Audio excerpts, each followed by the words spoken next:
जय हिंद साथियों, राजर्षि क्लासेस में आपका बहुत बहुत स्वागत है। मैं प्रिया आज आपके साथ 28 जनवरी 2023 का जो सीटेट का फर्स्ट पेपर है उसकी एनालिसिस आज आपके साथ डिस्कस करने वाली हूं। पर उसके पहले पेपर कैसा रहा, ठीक, मॉडरेट था कि इजी, कौन कौन से नए क्वेश्चंस आए हैं, इन तमाम टॉपिक्स पर हम इस सेशन में करने वाले हैं डिस्कशन। बट उसके पहले अगर आप पहली बार राजर्षि क्लासेस पर कर रहे हैं विजिट तो उसको सब्सक्राइब कर लें, बगल में एक घंटी बनी होगी बेल आइकन, उसको भी प्रेस कर लें ताकि ऐसी एनालिसिस और इंफॉर्मेटिव वीडियो आप तक सबसे पहले पहुंचे। और अगर आपको ये एनालिसिस पसंद आए, अच्छी लगे और थोड़ा सा टाइम आपके पास हो तो वीडियो को लाइक करना बिल्कुल ना भूलें। तो आइए हम स्टार्ट करते हैं पेपर। जो आपका पेपर 1 आया, ये मेमोरी बेस्ड पे जो क्वेश्चंस हैं उनको हम यहाँ पे डिस्कस करते हैं। आने वाले शिफ्ट में जिन भी बच्चों का पेपर है उनके लिए रहने वाली है एनालिसिस बहुत ही इम्पॉर्टेंट। तो सेशन को बहुत ही ध्यान से लास्ट तक देखिए। अब यहाँ पे देखिए, सबसे पहले हम आते हैं सीडीपी, जो आपका बाल विकास वाला पोर्शन है। तो यहाँ से तो रिपीटेड जो थियरीज हैं पहली चीज़ तो वो, उसके बाद जो आपके और टॉपिक्स है जैसे आरटीई से आपने देखा प्रीवियस उसमें एक क्वेश्चन आया था, तो आरटीई जो नया आ रहा है, इंक्लूसिव एजुकेशन, प्रोग्रेसिव एजुकेशन, सारे टॉपिक्स यहाँ पे घुमा फिरा के आ रहे हैं। तो इन सारे टॉपिक्स को आप अच्छे से प्रिपेयर कर लीजिए। वाइगॉस्की से आज बहुत ही क्वेश्चन पूछा गया है, न सिर्फ सीडीपी में बल्कि लैंग्वेज सेक्शन जो इंग्लिश, हिंदी, संस्कृत, वहाँ पर भी इन क्वेश्चंस को पूछा गया है। तो वाइगॉस्की का जितना भी है ZPD, zone of proximal development, जो है समीपस्थ विकास का जो क्षेत्र है, इसके अतिरिक्त और इनका क्या है आपका वाइगॉस्की का स्कैफोल्डिंग, जो पाड़ या मचान है वो, MKO, मोर नॉलेजेबल अदर। ठीक, तो ये वाइगॉस्की की पूरी आप थियरी अच्छे से पढ़ लीजिए। SCL जो है, जिसको इन्होंने क्या क्या दिया था, सोसाइटी, लैंग्वेज और कल्चर, इन 3 चीज़ों को अत्यधिक महत्व मानते हैं। इसके साथ ही वाइगॉस्की से लैंग्वेज का भी पूछता है कि लैंग्वेज एज अ टूल इन्होंने माना है कि मैन्स ग्रेटेस्ट टूल है, क्योंकि ये कम्युनिकेट करने में हेल्प करती है। कोहलबर्ग के स्टेजेस से जो नैतिक विकास का स्टेज है, जो 3 और 6 है, 3 लेवल्स एंड 6 स्टेजेस है, उससे क्वेश्चन आया हुआ है। NEP 2020 से बार बार रिपीटेड क्वेश्चंस आए, तो NEP की कंप्लीट वीडियो अच्छे से देख कर जाइए। प्याजे से क्वेश्चन आया था, क्रिटिकल थिंकिंग से क्वेश्चन आया था। क्रिटिकल थिंकिंग बहुत ही अच्छी चीज़ होती है, पॉजिटिव होती है। बच्चे को अधिक से अधिक सोचने के लिए उसको ब्रेनस्टॉर्मिंग कराना, ताकि बच्चा क्या करे, चीज़ों के पॉजिटिव और निगेटिव दोनों एक्सपेक्ट को ले सके। तो ब्रेनस्टॉर्मिंग क्या होता है, मस्तिष्क उद्दोलन, कि आप ब्रेनस्टॉर्मिंग भी कई बार टॉपिक में आता है पेपर में, कि जब राइटिंग की जो स्किल्स हैं उनके अंतर्गत आप ब्रेनस्टॉर्मिंग को देखे होंगे। ब्रेनस्टॉर्मिंग अगर मैं ईजी भाषा में कहूँ तो क्या होता है, तो देखिए, जो मस्तिष्क उद्दोलन या ब्रेनस्टॉर्मिंग है उसमें क्या करते हैं कि बच्चे को आप ऐसे जो है प्रॉब्लम्स देंगे कि उसके जो सॉल्यूशंस हैं वो बच्चा के दिमाग में क्या हो, पूरा आने लगे कि अच्छा ये चीज़ ऐसे भी हो सकती है, ये चीज़ ऐसे भी हो सकती है। बट वो उतना ईजी नहीं होता है। क्यों? क्योंकि आपको पहले बच्चे को उसके साथ कनेक्ट करना होगा। तो ऐसी कुछ चीज़ें जो क्रिटिकल थिंकिंग को क्या करती है, बढ़ाती है। Inclusive education, education for all, ये इंक्लूसिव एजुकेशन से आपका क्वेश्चन आया हुआ है। इसके अलावा इंक्लूसिव एजुकेशन में और आपको क्या याद रखना है कि सबको इंक्लूड करने की बात की गई है। तो यहाँ पे RTE जो है वो आपको ध्यान देना है, इंक्लूड करने के लिए लाया गया था। तो जो RTE है वो आपकी जो है, अगर डिसेबल की बात करता है तो 6 to 18 ईयर्स है, जबकि नॉर्मल बच्चों के लिए 6 से 14 साल है। ये चीज़ आप याद रखना है। सेग्रीगेशन, एक्सक्लूजन नहीं करना है। बाला इसका पूछा हुआ है, बिल्डिंग एज लर्निंग एड, कि पूरे के पूरे बिल्डिंग पे हमने कुछ ना कुछ चित्र, डायग्राम्स, इमेजेस बनाए हुए कि बच्चा उसको आते जाते देखते क्या करे, सीखे। इसके अलावा विजुअली इम्पेयर्ड के लिए कैसा मटेरियल चाहिए, ये सारी चीज़ें आप इसके अंदर पढ़ेंगे। प्रोग्रेसिव एजुकेशन क्या है, चाइल्ड सेंटर्ड एजुकेशन ही प्रोग्रेसिव एजुकेशन है। यहाँ पे आपको ध्यान देना है। अगर हम बात करें फादर ऑफ प्रोग्रेसिव एजुकेशन कौन है, तो फादर ऑफ प्रोग्रेसिव एजुकेशन या चाइल्ड सेंटर्ड कह दे तो ये कौन है, जॉन डीवी। बट अगर इंडिया में बात करें तो कौन है, गिजू भाई बडेका है। ठीक, वो है प्रोग्रेसिव एजुकेशन के लिए। यहाँ पे क्लासरूम डेमोक्रेटिक करने की बात की गई है। इनके अकॉर्डिंग लर्निंग एक सोशल एक्टिव प्रोसेस है। कैसी प्रोसेस है, सोशल है, एक्टिव है, प्रोसेस है और डेमोक्रेटिक है। ठीक है। निपुण भारत से रिपीटेड क्वेश्चन हर शिफ्ट में आए, तो इसको तो आप एकदम अच्छे से कर लीजिए कि निपुण भारत का उद्देश्य यही है कि जब बच्चा क्लास 3 जो है ख़त्म करे तब तक उसके अंदर इतनी एबिलिटी हो कि उसको जो भी चीज़ें दी जाए उसको कॉम्प्रिहेंड करे, ईजिली समझ के साथ चीज़ों को वो क्या कर सके, फ्लुएंसी के साथ पढ़ सके। बाल वाटिका का प्रावधान इसी में किया गया है। किसका? बाल वाटिका का। इसी के अंदर आपका जो है निष्ठा आया है जो टीचर्स के एजुकेशन के लिए है। एनसीएफ 2005 से भी बार बार रिपीटेड क्वेश्चंस आपके पूछे जा रहे हैं कि कैसे एनसीएफ जो है बेटर है। लर्निंग विदाउट बर्डन का भी आपसे एक प्रीवियस उसमें पूछा था कि उसका फाउंडेशन क्या है, वो भी मैंने कराया हुआ है प्रीवियस एनालिसिस में, उसको भी ध्यान से देखिए। एनसीएफ 2005 किसकी उसमें अध्यक्षता में किया गया था? तो प्रोफेसर यशपाल की अध्यक्षता में 21 फोकस ग्रुप्स के साथ। ऐसे ही तमाम कंप्लीट जानकारी जब आप एनालिसिस देखते हैं तो हो सकता है आपको लगा हो कि एनालिसिस जो है, मैं एक एक पॉइंट आपको हर एनालिसिस में क्यों बताती हूँ, इसके पीछे एक रीज़न है कि जब आप एग्जामिनेशन देने जाते हैं उस समय आपके साथ ये सारी चीज़ें, आपकी किताबें नहीं होती, सिर्फ आपका ये दिमाग होता है जो आपके साथ वर्क करता है। तो टॉपिक को देखते ही उससे कौन कौन से क्वेश्चंस, और उसको देखते ही आपको कहाँ कहाँ से वो आंसर्स आने चाहिए जो आपको पता हो, तभी आप उसको कर पाएंगे। इसलिए बार बार रिपीट करती हूँ ताकि जिन लर्नर्स को अगर नहीं भी याद है तो मैं 2 से 4 बार अगर आप एनालिसिस देखेंगे तो आपको ये टॉपिक्स के बेसिक्स जो है वो पता हो जाएगा। ठीक है, अब देखिए नेक्स्ट क्या है आपका ईवीएस वाले सेक्शन की अब हम बात करते हैं। तो ईवीएस वाले सेक्शन में जो क्वेश्चन था वो आज कुडुक लैंग्वेज से पूछा था। आप सबको पता है कुडुक लैंग्वेज कहाँ की है? तो झारखंड की है। कहाँ पर है? झारखंड की लैंग्वेज है कुडुक लैंग्वेज। इसके अलावा क्या है? कुडुक लैंग्वेज में तोरंग का मतलब क्या होता है? जंगल होता है। ये भी रिपीटेड क्वेश्चन है। दर्जन चिड़िया, चिड़िया से फिर से क्वेश्चन आ रहा है। तो पक्षी, सारे पक्षियों की मैंने एक कंप्लीट वीडियो बनाई हुई है जिसमें जितने भी पक्षी हैं उन सभी पक्षियों को इजी ट्रिक से आप याद कर सकते हैं। ठीक है, कॉन्सेप्ट के साथ, ताकि आप वो भूलें ना।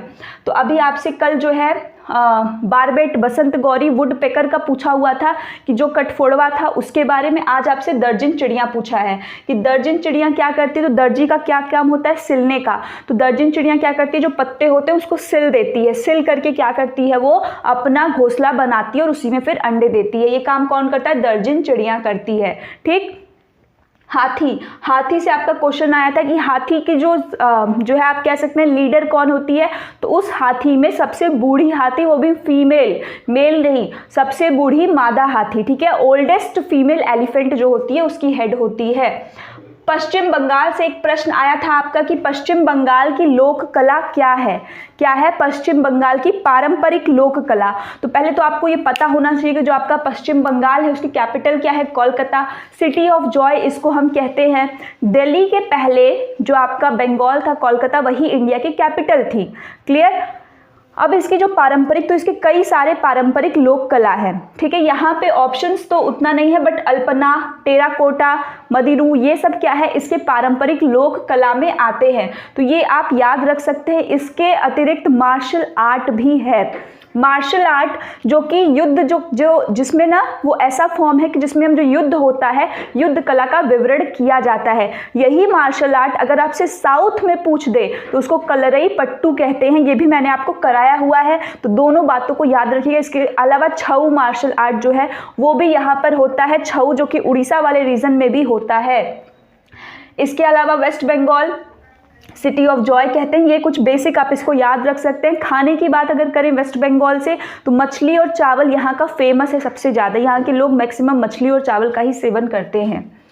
पिचर प्लांट से क्वेश्चन आया था कि कौन सा वो प्लांट है जो कि क्या करता है? ट्रैप करता है अपने जानवर जो है इंसेक्ट्स को। तो कौन सा प्लांट है वो? जो घटपड़ी है, नेपेंथनीज है, या फिर पिचर प्लांट है, जो कि AIM मीन्स आपका कहाँ कहाँ पाया जाता है? तो एक ऑस्ट्रेलिया में, एक आपका इंडोनेशिया में, और एक आपका इंडिया के मेघालय में पाया जाता है।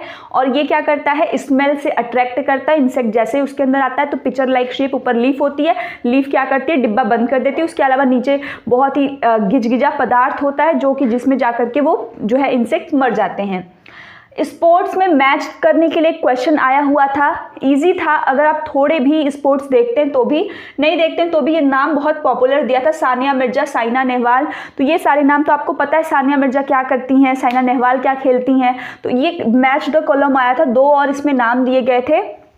तो जैसे ये तो आप कर लेंगे, सानिया मिर्जा है तो टेनिस, साइना नेहवाल है तो आपका क्या हो जाएगा?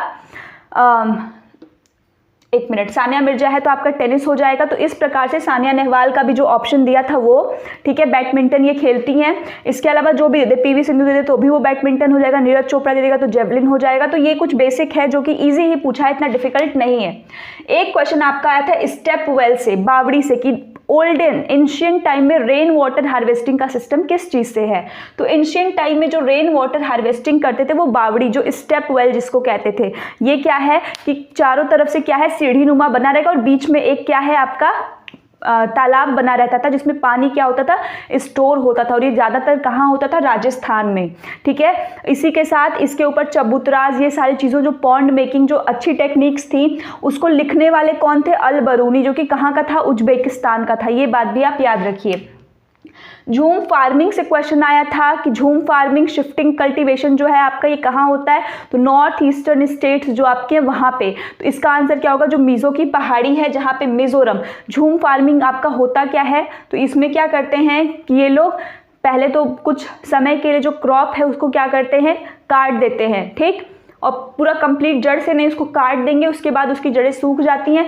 तो हमेशा याद रखें, कभी भी ये लोग बिल्कुल जैसे हम लोग ट्रैक्टर से उसको जोतवाते हैं तो प्लगिंग ये लोग नहीं करते हैं, उसको जलाते हैं, काटते हैं, कुछ वर्षों तक वहाँ खेती करते हैं और जब ज़मीन की फर्टिलिटी कम हो जाती है तो उस जगह को छोड़ के दूसरी जगह ये लोग चले जाते हैं, ठीक। कहाँ पे होती है ये, मिजोरम में होती है।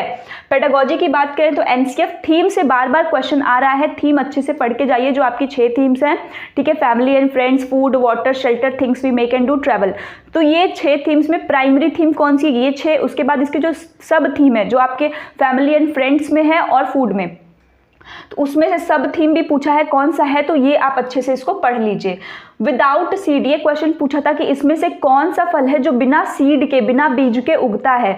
तो ऑप्शन उतना याद नहीं है बट फिर भी आप याद रखिए, अगर आपको नहीं भी है तो केला, जो बनाना होता है उसको हम सीड से नहीं उगाते हैं, और एक हो जाएगा आपका बनाना जिसको केला कहते हैं, एक होगा पाइनएप्पल जिसको हम अनानास कहते हैं।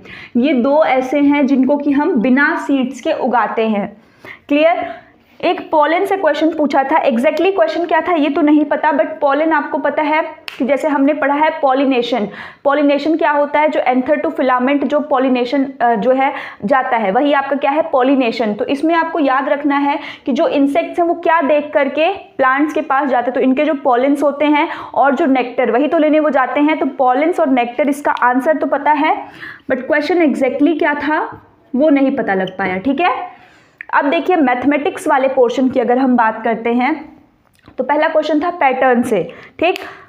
और यहाँ पे एक और चीज़ जो वो न्यूज़ थी कि हाँ हमारे जो सीटेट का पेपर है जो बच्चों का हो रहा है, जिनका डेट मैं वहाँ पे फिर से बता देती हूँ, जिनका 11 को था और 18 जनवरी और साथ में 24 जनवरी, इस डेट को जो जनवरी में जो सीटेट का पेपर हुआ है, इस डेट को जिन जिन बच्चों का था उन्हीं का री एग्ज़ाम हो रहा है, लेकिन सारे बच्चों का नहीं, सिर्फ उनका जिनका एग्ज़ाम टेक्निकल इशू की वजह से इनकम्प्लीट रह गया था, ठीक है।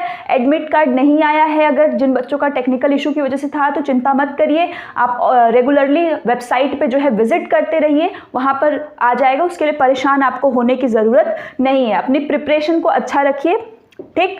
तो ये जो न्यूज़ थी ये उन बच्चों के लिए, सबके लिए नहीं थी। पैटर्न से क्वेश्चन आया था, घड़ी से आया था, आयत, अभाज्य संख्याएं, सम संख्याएं, इवन नंबर, सिमेट्री से, प्लेस वैल्यू से। तो ये मैथमेटिक्स के पोर्शन में इससे क्वेश्चन आया था। इंग्लिश की बात करें तो इंग्लिश जो था उसमें पैराग्राफ था मेंटल हेल्थ और वेलबींग से, और अगर हम बात करें इसमें एडजेक्टिव, एडवर्ब और प्रीपोजिशन देने की बात की गई थी। डिसलेक्सिया से क्वेश्चन आया था, लर्निंग डिसेबिलिटीज़ जो है उसको एकदम अच्छे से कर जाइए, dyslexia, dysgraphia, dyscalculia, aphasia, praxia, dysmorphia, सबको अच्छे से पढ़ लीजिए। वाइगोस्की से देखिए यहाँ आया, ये चॉम्स्की का क्वेश्चन है, एलएडी लैंग्वेज एक्विजिशन डिवाइस, तो मैंने आपको बताया था एलएडी यूजी जीजी, ये चॉम्स्की जी हैं। एलईडी क्या है, लैंग्वेज एक्विजिशन डिवाइस, ठीक है। उसके बाद हमारा नेक्स्ट क्या है, जीजी जनरेटिव ग्रामर का कॉन्सेप्ट भी इन्होंने दिया, और यूनिवर्सल ग्रामर जो सार्वभौमिक व्याकरण जो सभी उसमें लाई करता है, ये भी चॉम्स्की का है। डायग्नोस्टिक टेस्ट क्या होता है कि जो हम क्या पता करने के लिए फाइंड आउट करते हैं गैप को, पहले डायग्नोस्टिक होता है फिर रेमेडियल, मैंने आपको बताया है डीआर, डॉक्टर से आपको याद रखना है कि पहले डायग्नोस्टिक होगा फिर हम रेमेडी करेंगे उसके अकॉर्डिंग, क्लियर। डाइवर्स कल्चर, तो डाइवर्स कल्चर है तो वो बुरी बात नहीं है, वो अच्छी बात है। ठीक। और इसको आपको एज अ एसेट कि बच्चे हर एक चीज़ के बारे में जाने। अगर क्लास में डाइवर्स कल्चर के बच्चे पढ़ते हैं तो आपको अलग अलग कल्चर के बारे में जानने को मिलेगा। हेट्रोजीनियस ग्रुपिंग होगी यहाँ पर, ठीक है, डाइवर्स कल्चर में। मल्टीलिंगुअलिज्म जैसे लैंग्वेज का अलग अलग होता है हमारे लिए, एसेट है, स्ट्रैटेजी है, रिसोर्स है, सेम ऐसे ही डाइवर्स कल्चर भी हमारे लिए उपयोगी है। असेसमेंट से क्वेश्चन आया था, असेसमेंट फॉर लर्निंग क्या है, तो मैंने आपको बताया है फॉर के आगे बस आपको मेटिव लगा देना है, फॉर्मेटिव। तो जहाँ भी असेसमेंट फॉर लर्निंग आएगा वो आपका क्या हो जाएगा, फॉर्मेटिव हो जाएगा, ऑफ वाला समेटिव हो जाएगा। क्लियर, इससे आपका क्वेश्चन आया हुआ था। हिंदी में देखें तो पैसेज एक आया था नदी के ऊपर, पोयम आया था लहरों से डरकर नौका कभी पार नहीं होती, कोशिश करने वालों की कभी हार नहीं होती। तो हमने बचपन में भी पढ़ा है, तो पोयम तो बहुत ही इजी था, इसका मतलब भी बच्चों को पता ही होगा। CC continuous and comprehensive evaluation से क्वेश्चन आया था, इसको भी अच्छे से देख लीजिए। ठीक, मैंने इसमें से बहुत सारे टॉपिक्स को कवर कर लिया है, तो आप जिस भी टॉपिक में आपको कन्फ्यूजन है, डिस्क्रिप्शन जो है मैं दे दूंगी लिंक उसमें डिस्क्रिप्शन बॉक्स में, आप उसको जाके चेकआउट करिए, कन्फ्यूजन्स को अपने क्लियर करके जाइए। स्वनीम और रूपीम जो आपका फोनीम है, मॉर्फीम है, इससे क्वेश्चन आज देखने को मिला। प्रत्यय से एक क्वेश्चन था कि इसमें से कौन सा जो है प्रत्यय नहीं है। तो सबसे बड़ी चीज जो है ना, जब आप पेपर देने जाते हैं वो है कॉमन सेंस, उसको अपने साथ जरूर लेकर जाइए और थोड़ा सा कामली पेपर को देने की कोशिश करिएगा, क्योंकि जब आपका दिमाग शांत होगा ना तो आप 10 क्वेश्चन अपने मान के चलिए कि आप ऐसे ही सही कर लेंगे। और थोड़ा सा कॉमन सेंस का यूज करिएगा। कई बार ना आती हुई चीज़, क्योंकि जब हमें आती है तो हमारे अंदर एक्साइटमेंट हो जाती है कि ये तो आ रहा है, तो उस समय जब नहीं भी लिखा रहता ना तो वहाँ हमको हाँ ही पढ़ने में आता है। तो इस बात का खासा ध्यान दीजिएगा, ठीक है। कई क्वेश्चन और चूंकि है भी कंप्यूटर पे, तो वो तो भाई आपको 2 बार पढ़ना ही पढ़ना है, क्योंकि उसकी हमको क्या हैबिट है नहीं कि नहीं हम लोग हर पेपर देखते हैं। रचनात्मकता अच्छी चीज़ है, इससे क्वेश्चन था। लर्निंग से क्वेश्चन था आपका पोर्टफोलियो सिस्टमैटिक, जो कि क्रमबद्ध तरीके से बनाया गया है, जिसको बच्चे भी बना सकते हैं और टीचर भी बना सकते हैं, ये भी आया हुआ है। LSRW भाषा से संबंधित क्वेश्चन आया था। और कम्युनिकेटिव स्किल्स, कौन सा संप्रेषणात्मक कौशल है, इससे प्रश्न आया हुआ था। सो लर्नर्स, आई होप कि आज की एनालिसिस आपको अच्छी लगी हो। तो अभी आपने इतने देर तक अगर वीडियो देख लिया है, थोड़ा और समय है तो आप वीडियो को लाइक ज़रूर कर दें। और एनालिसिस ये जो है कंप्लीट है, इसमें अगर किसी भी टॉपिक में आपको डाउट है तो आप कमेंट करके बताइए, हम उस पर अलग से आपके लिए वीडियो बना देंगे। तो वीडियो को लास्ट तक देखने के लिए आप सभी लोगों का बहुत बहुत धन्यवाद।